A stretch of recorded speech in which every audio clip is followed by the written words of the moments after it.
I arrived here 3 days ago, awakening to a harsh reality. You clumsy fool! How dare you bump into me in the Imperial Garden? Jane's wrath was merciless. She had dragged me to confront Henry during his morning court session, leading to my banishment to the cold palace. You shall stay in the cold palace until further notice. The original owner of this body was Henry's first wife, a woman he brought back from the border when he was still guarding it. Despite the immense pressure he faced to make her his empress, he now seemed to despise her. As I pieced these events together, a servant entered my room without knocking, throwing a lunchbox on the ground with a disdainful look. Even Henry finds you disgusting. If I were you, I'd just disappear. Living in this palace is nothing but suffering. His words cut deep, revealing the extent of my predecessor's oppression. How could even a mere servant dare to disrespect the mother of the nation, second only to the emperor? How can a woman from a remote place like you compare to someone as refined as Jane? Once you're gone, Jane will surely become the empress. I silently vowed to avenge the original owner and protect her honor. I will protect my heroine. These past few days, I've been observing the cold palace and noticed that only the east room is occupied. At night, the wind howled outside, and I could faintly hear the sound of something hitting the walls in the east room. Curiosity tends to grow stronger in such moments. So, I draped myself in a cloak and pushed open the door to the east room. There, someone was kneeling steadily in the center, devoutly praying to a statue. Just then, the door creaked, and amidst the flashes of lightning and thunder, I saw the person clearly. With white hair and a weathered face, their features were almost unrecognizable. I let out a small gasp and quickly ran outside. Darn it! I should have known better than to come out. No one told me there were ghosts in the cold palace. I turned to run, but the next second, someone grabbed my shoulder. Please don't hurt me! Please don't hurt me! It was an elderly woman with graying hair. She spoke softly. You can tell fortunes, can't you? Tell mine. How did you know I can tell fortunes? The old woman seemed a bit impatient. You chant about it every day in your room. Did you think I couldn't hear? Oh, so the walls of the cold palace aren't very soundproof.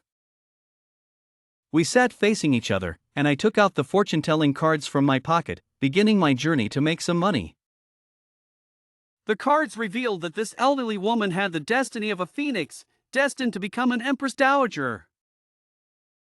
Wow, if I stick close to her, my future will surely be secure.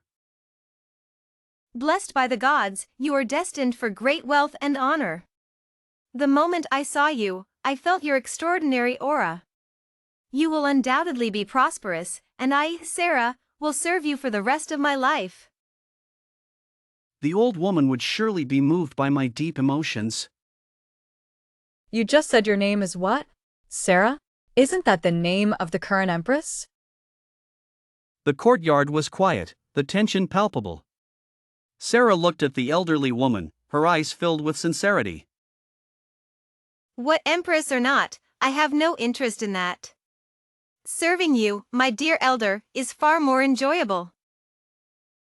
Just as Sarah expected the elderly woman to be moved by her words, a cold, clear male voice interrupted her thoughts.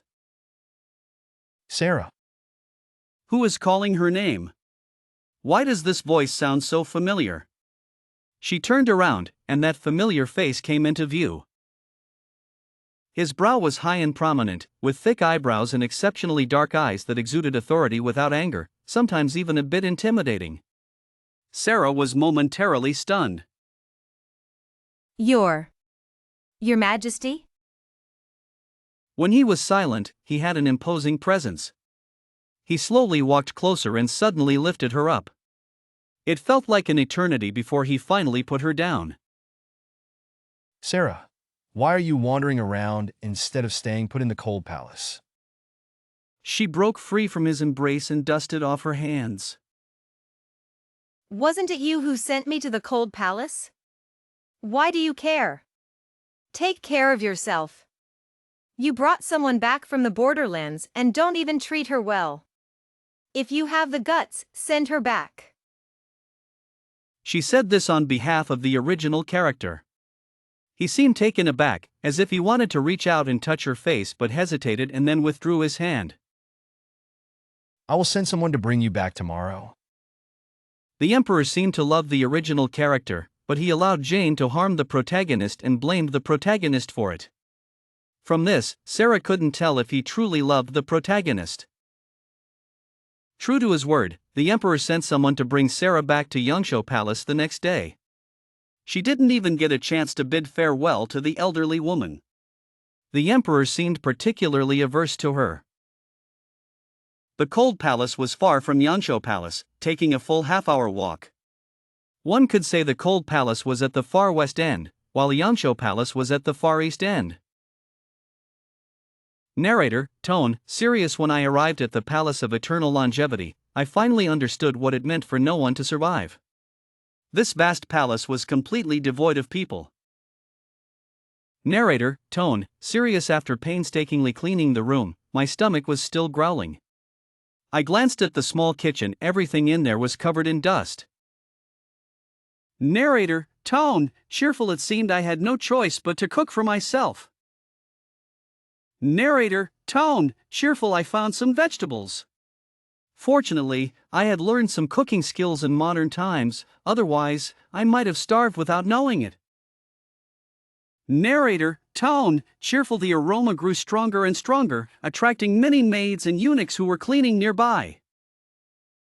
Narrator, tone, cheerful. I waved my hand, signaling the people standing at the palace gate to come in and sit down. Maid, tone, shy your majesty, we shouldn't. Narrator, tone, cheerful. At first, they hesitated and didn't dare to enter, but eventually, I personally went over and invited them in. Maid, tone, relieved, thank you, your majesty. Eunuch, tone, cheerful, your majesty. The food you made is so delicious. I've never tasted anything this good in the palace. It's even better than the imperial kitchen chefs. Young eunuch, tone. Cheerful, what are you talking about? How can you compare Her Majesty to a chef? With cooking this good, Our Lady could surely win over His Majesty. Narrator, tone, serious, half believing, I asked. Empress, tone, serious. Has His Majesty always been this indifferent to me? By the way, who is that elderly woman confined in the cold palace? Narrator, tone, excited. The young eunuch took another bite and spoke more enthusiastically. Young eunuch, tone. Cheerful, it's not that His Majesty dislikes you. He detests you. For him, Lady Jane is his childhood sweetheart. I heard that you saved His Majesty at the border and begged him to make you the Empress. Narrator, tone, serious. The young eunuch spoke faster and without restraint. Narrator, tone, serious. So, it seemed the original owner of this body had shamelessly clung to the male lead? During our meal, the gates of the Eternal Longevity Palace were suddenly forced open. Dozens of guards stormed in, surrounding us completely. They were Jane's people. Queen Emily, making such a grand entrance right after coming out. Are you disregarding Henry or me? Jane, adorned in gold and silver, wore a hairpin that weighed at least 5 pounds. Her arrogant demeanor would make anyone want to curse her. Me? How laughable. I merely stayed in the cold palace for a few days, yet I didn't realize Jane had taken over the harem. Upon hearing this, the maids accompanying Jane couldn't help but laugh, as if Jane had always been foolish. Jane shot them a glare and angrily walked up to me. She picked up a wine cup from the table and poured it over my head. Jane's face turned even greener because the cup was empty. Her mind couldn't keep up with her actions. She picked up the cup again, poured some wine, and once more, poured it over my head. Jane then picked up the wine jug and spilled a few drops on her own clothes. At that moment, Henry arrived. Henry, I was just visiting Queen Emily, and accidentally spilled wine on her. Yet, she scolded me. I could hardly roll my eyes any further. I wiped the excess wine from my face with a handkerchief, crossed my arms, and said, Sister, isn't this trick a bit outdated? Have you ever seen anyone deliberately pour wine on someone else's head? Could you at least make it look convincing? Jane became even more coy, as if she had suffered a great grievance. She cast a flirtatious glance at Henry, clearly anticipating his next move. She wanted Henry to punish me, just like 3 days ago. However, I saw a trace of disgust in Henry's eyes, a disgust that arose when Jane approached him. So, Henry pursed his lips and gave a surprising response. Queen Emily, you have deliberately provoked Jane. You will be punished by docking 3 months of your allowance and are forbidden from leaving without my permission. It was truly astonishing. What a waste. Narrator, tone, sad just like that, I was trapped in the palace by Henry. I couldn't even get enough to eat. Eunuch, tone, serious your majesty. The emperor has sent me to inform you secretly that he will come to your palace tonight and call you to serve him. Sarah, tone, puzzled, serve him secretly? Does that mean he has to sneak over the wall? I was pushed and shoved by the maids to bathe and change clothes. Even after the whole process, my mind was still in a daze. Sarah, tone, serious, should I serve him? Maybe the original owner liked Henry, but I don't. I am an idealist, no one can shake me. After everything was done, I was pushed into the tent by several maids to wait for Henry. Henry arrived quickly. In fact, I saw him coming through a side path. He didn't even dare to walk the main road. Sarah, tone, puzzled, why is he so afraid of Jane? He lifted the jade curtain, looking at me in a disheveled state, and then he tightly pulled me into his arms. Henry, tone, relieved Sarah, do you know how much I miss you? I think about you every moment. Wait, isn't this a different Henry from the one I saw a few days ago? I broke free from his embrace, and he thought I was a bit uncomfortable. Henry, tone, hopeful, I didn't mean to punish you earlier. You know Jane's family is very powerful. If I don't go along with her, she will report to her father, and I'll be doomed. Now I understand, Henry likes the original owner, but he has to rely on Jane's family for power. Henry, tone, serious, I've worked so hard to make you the Empress. So, please understand me, okay? Now I finally understand what the eunuch meant by bootlicker. Blaming his lover to save his reputation. Henry, tone, desperate, I know you didn't want to come back with me from the border, but I really like you. I hope you can be more understanding. Once my plan succeeds, I'll get rid of Jane immediately. Oh my, I can't believe how much information I absorbed in just a few seconds. But I concluded one thing, Henry equals a scoundrel. Henry tried to hold me again, but I stepped back several steps. Sarah, tone, serious, your majesty, I am no longer your beloved. Please don't make things difficult for me. Henry couldn't believe it, he thought I was just being petty. But he didn't expect me to reject him outright. Sarah, tone, serious, if you really like me, you shouldn't keep me trapped like a bird in a cage. Besides, I'm not a bird, I'm a person. Henry's calm face turned stormy after hearing this. He angrily overturned the wine on the table.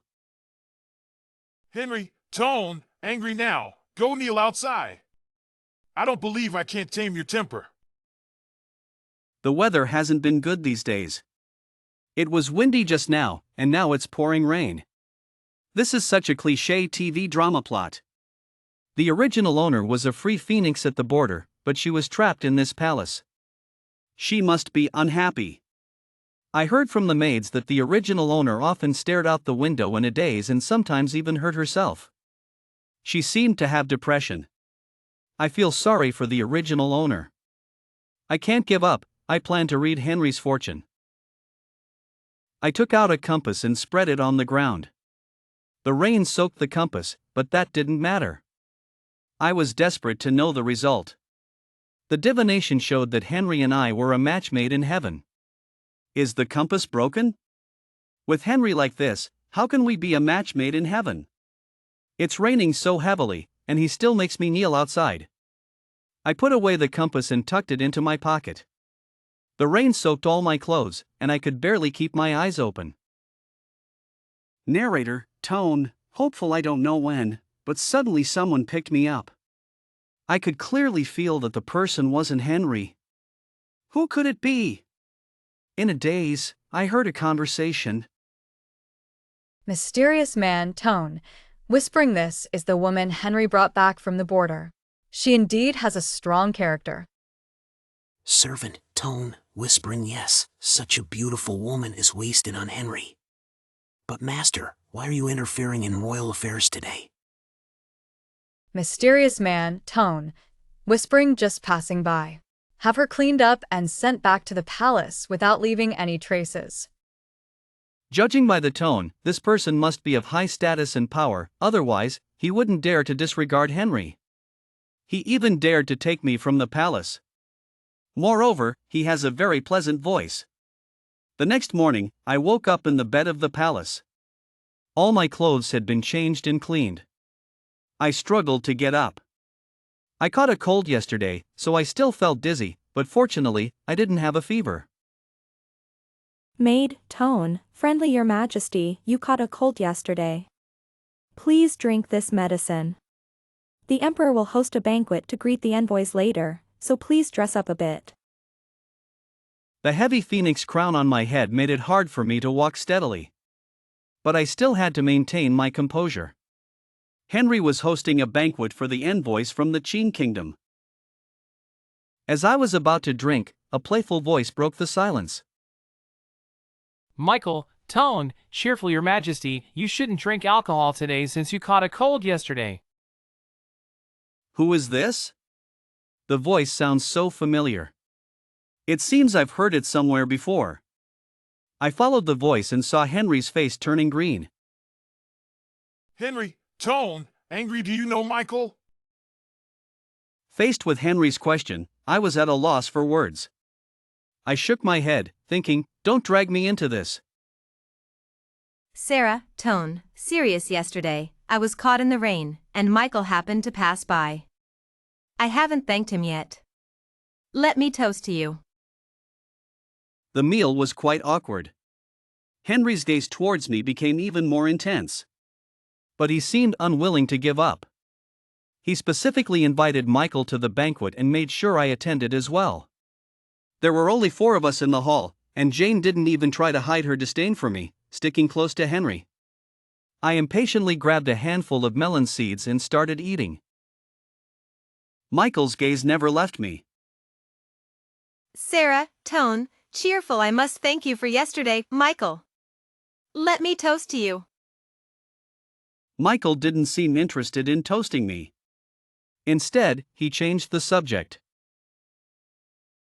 Michael, tone, serious Henry, favoring concubines over the Empress, what would the ministers think? Henry frowned slightly at this. I also frowned. What does Henry favoring concubines over the Empress have to do with Michael? Jane, tone, unfriendly Michael, aren't you afraid of being punished for speaking to Henry like this? How dare you defy the emperor? Henry looked like he wanted to shut her up. Henry's eyes seemed to say, Michael is not someone you can provoke. But Henry still said softly. Henry, tone, serious, say less, eat more. Michael didn't care. He picked up a jug of wine and walked over to Jane. Michael, tone, shouting Jane, punishment is more suitable for you. When the emperor speaks to his ministers, it's not your place to interrupt. Even if someone should interrupt, it shouldn't be you. His words were harsh, as if he was about to strip Jane's skin off.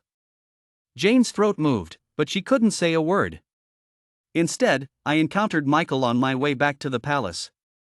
He was leaning against a locust tree, arms crossed, looking at me with interest. Michael, Tone, cheerful, why did you change your clothes, Your Majesty? Didn't you like what you wore last night? Oh my! What did I just hear? Was it Michael last night? He dared to flirt with the Emperor's woman, isn't he afraid of being overheard? Sarah, Tone, terrified, don't talk nonsense. If someone hears us, we'll lose our heads. Michael stiffened at my action, but he quickly recovered. Michael, Tone, cheerful, Your Majesty, are you so eager to touch me? Can't wait? Faced with his sweet talk, I could only shout internally, "Stop it!" Sarah, Tone, serious Michael, I don't care what you're up to, just stay away from me. Let's pretend nothing happened last night and part ways peacefully. Did the original owner have any relationship with Michael? Why does Michael always act so frivolously? How dare he flirt with me under Henry's nose? The palace is full of gossip, so it's better to ask the eunuchs. Since Jane caused trouble last time, most of the eunuchs and maids in the palace have been on my side, so it's easier for me to ask questions. A sweeping eunuch stopped his work when he heard my question. Eunuch Tone. Serious Michael? Who dares to provoke Michael? His family is so powerful that they could overthrow Henry with one hand, but Michael doesn't want to. By the way, I heard that Michael met a girl at the border years ago. The rumors were everywhere, but later I heard the girl got married. So Michael also met a girl at the border? I remember the original owner was also at the border. Before I could figure out these connections, something even more shocking happened. The old woman I met in the cold palace turned out to be the Empress Dowager of the Qin Kingdom. How could she be the Empress Dowager of the Qin Kingdom? In the front hall, the old woman had transformed from a disheveled figure into a noblewoman adorned with gold and silver. The envoy from the Qin Kingdom toasted leisurely. Envoy, Tone, serious, this is our Empress Dowager.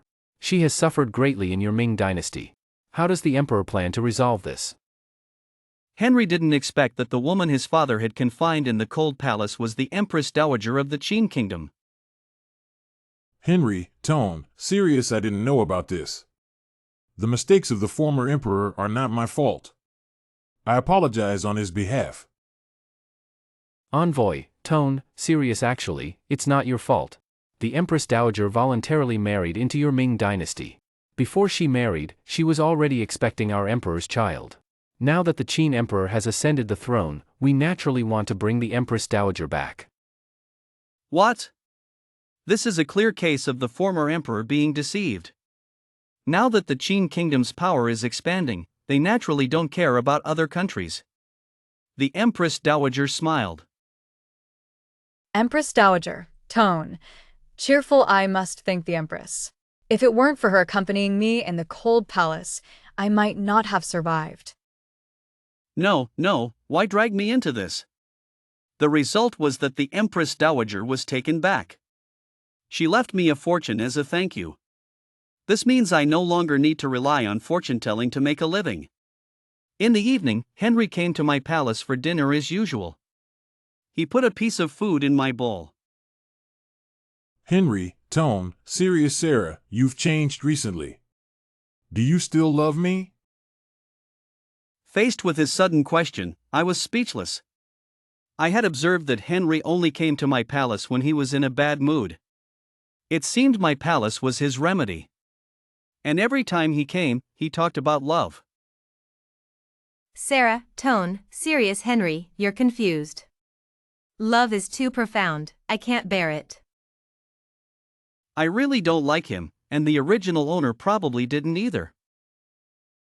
Henry, Tone, serious, now the treasury is in trouble. Didn't the Empress Dowager leave you a fortune? Can you lend it to me to fill the treasury? Don't you love me the most? What? What did I just hear? The emperor of the Ming dynasty is asking his wife for money to fill the treasury. This is unprecedented in history. Is there such a useless emperor? I'm starting to doubt if he loves the original owner or just loves money.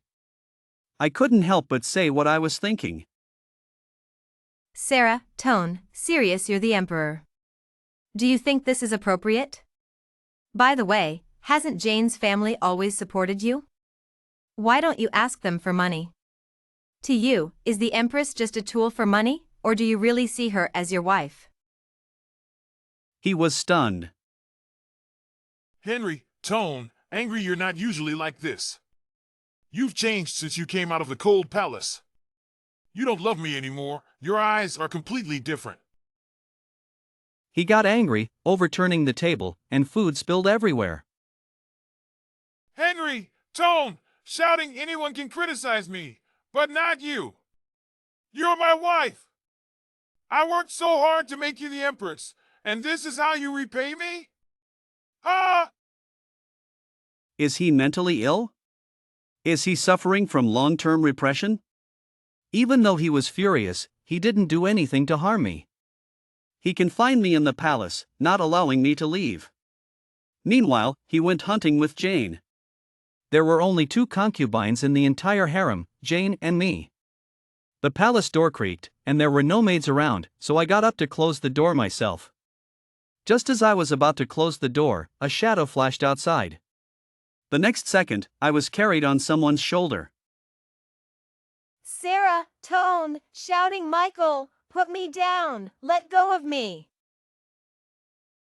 The man chuckled and placed me on the bed, gently protecting my head as he laid me down. Michael, tone, serious, wear more clothes. I care about you. Sarah, tone, angry, you're being frivolous. Brute. I am the Emperor's wife. How dare you disrespect me? Or do you want to openly steal the Emperor's wife? Michael, do you believe I can have you executed right now? Michael sat up, supporting himself with one hand, his leg half bent. Michael, tone, serious, executed? The entire palace is mine, and so are you. What? How many romantic debts does the original owner have? I understand Michael's character, he means what he says. Sarah, tone, serious, I'm really not the Empress, you know? I'm Sarah, not the same person as the Empress.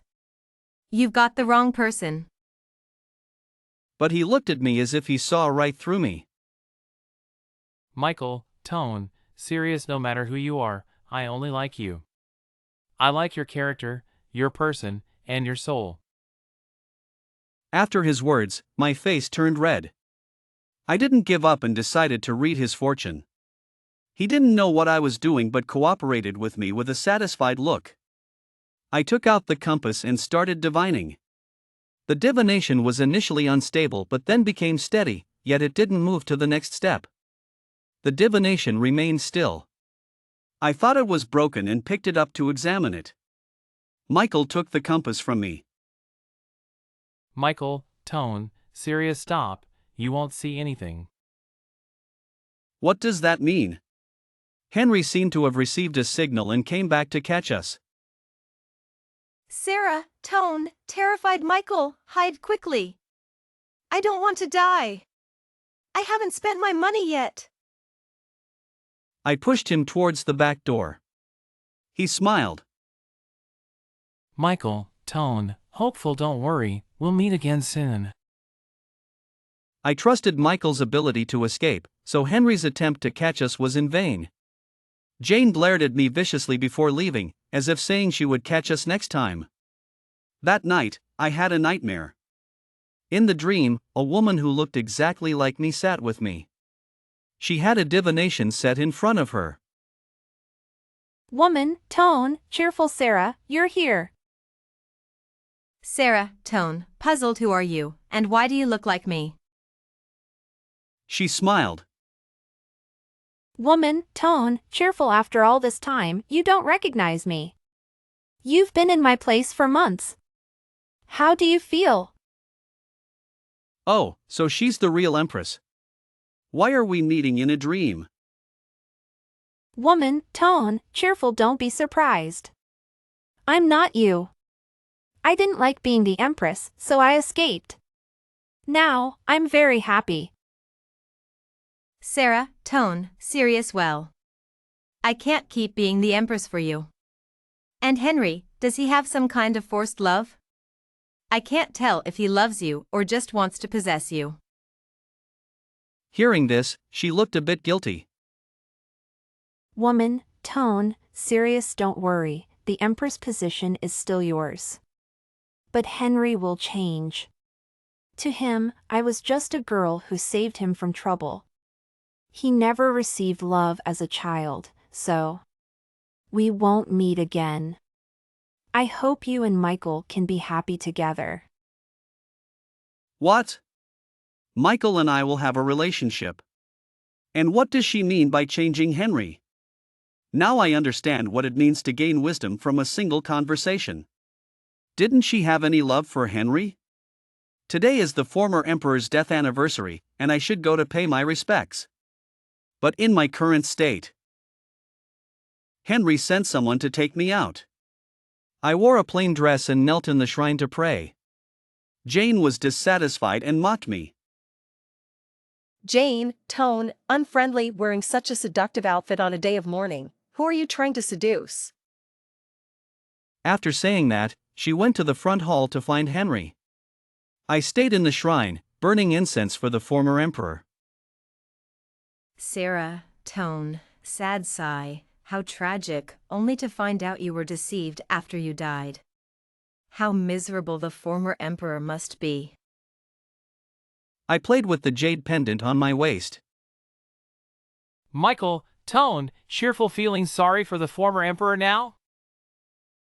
A joyful voice came from behind me. Oh my gosh! He's wearing red on a day of mourning. This is too bold. Before I could speak, he picked me up and placed me on the table. He wrapped one arm around my waist, holding me tightly. Michael, tone, cheerful, your majesty looks even more delicate today. Even in mourning clothes, you look